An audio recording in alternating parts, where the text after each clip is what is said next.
It was just this Christmas when Christmas went by, and things were getting busy. I had to start buying presents for the family, and I had finished shopping, but still, I needed to grab a present for my little cousin. She's not very hard to shop for since she is 4. She likes things like Peppa Pig and My Little Pony. She really likes, and I mean like for a reason, Max and Ruby. So when I decided to go looking for a present, I figured something like a Max and Ruby DVD would have been perfect, since she liked to watch it on a daily basis. However, Christmas meant that most of the online DVDs were sold out on most places. When I looked on eBay as well, but figured I couldn't trust what conditions the DVDs have been in, so I was stuck in a rut for a while until that package arrived. The DVD. I was still scrolling for some stupid DVD until I heard the sound of something being pushed into my letterbox. I got a hold of it before my dog did, and looked at the package. It seemed wrapped fairly badly, but what looked like grease marks and stains on it. Naturally, like anyone would, I decided to open the package. Inside was something that I could not explain. It was a Max and Ruby DVD, but I had never seen one like this online. It would have looked like some little kid had drawn a front cover with permanent marker.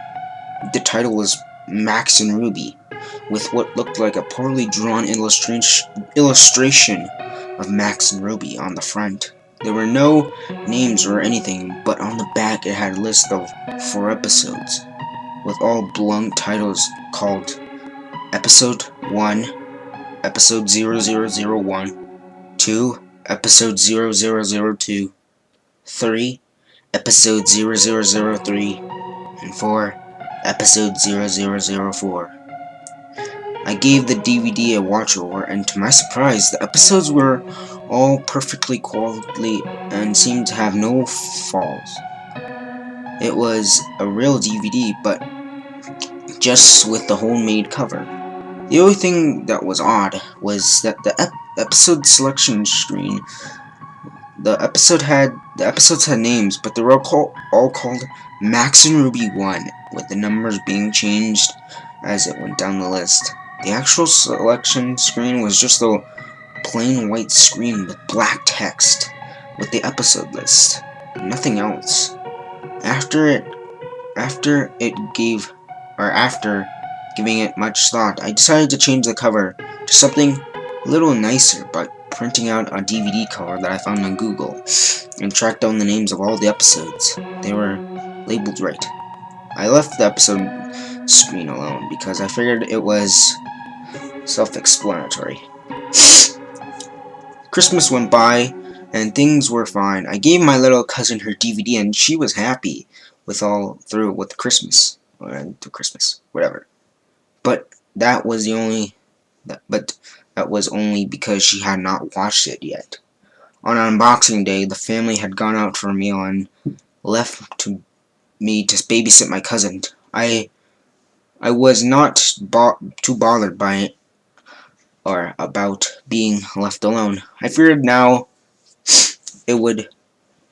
was the good time to put on the DVD for her.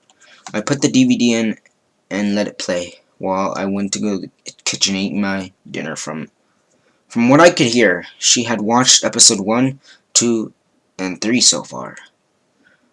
I was just about to finish off my noodles when I heard my cousin screaming from the other room. Dropping everything, I had ran into the living room and saw my cousin curled up on the floor, screaming. I had looked up at the TV, and I felt my heart in my throat. What I caught was the most disturbing thing I have ever seen. It appeared to be a frame of Max and Ruby standing next to each other in complete darkness. But what made it so horrible was their lack of faces. They had lost their noses and mouths, and their eyes were replaced with big, hollow holes. The colors were disgusting blood red, and the faint static in the background, and what appeared to be the sound of the Max and Ruby theme playing backwards with the faint static and mixed in all. It had to be the most disturbing thing I have ever seen. Must have been on the screen for at least about 20 seconds before the screen went black and the DVD turned off, which alone was weird because DVDs don't usually turn off by themselves.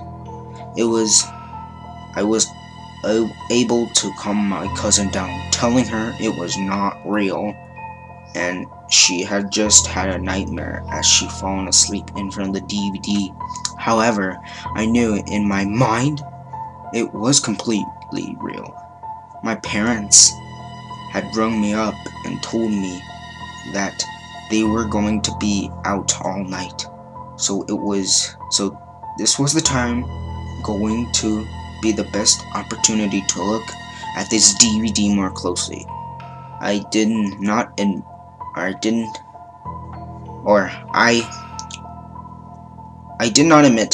it to seem. As soon as they hung up, I grabbed the DVD and stuck it on my laptop, and as soon as I had loaded, I noticed that episode 0004 had now been replaced with R.I.P. Mommy and Daddy, which sent a deep chill up my back. Since my cousin was now asleep, I decided to plug in my earbuds so she can sleep without having to hear anything. Normally, an episode of Max and Ruby would have little 3 short stories, but this episode only had one. It started off quite frequently light-hearted. Max and Ruby were playing tag in the garden, and their parents were watching them on the porch, watching them play. However, something was off. The sound was playing in reverse, and the parents' faces were out of sadness, and film Gran became present, which grew worse and worse every second, and it panned to the mother and father. The father spoke in a deep sorrow voice. "It's such a shame," he sighed.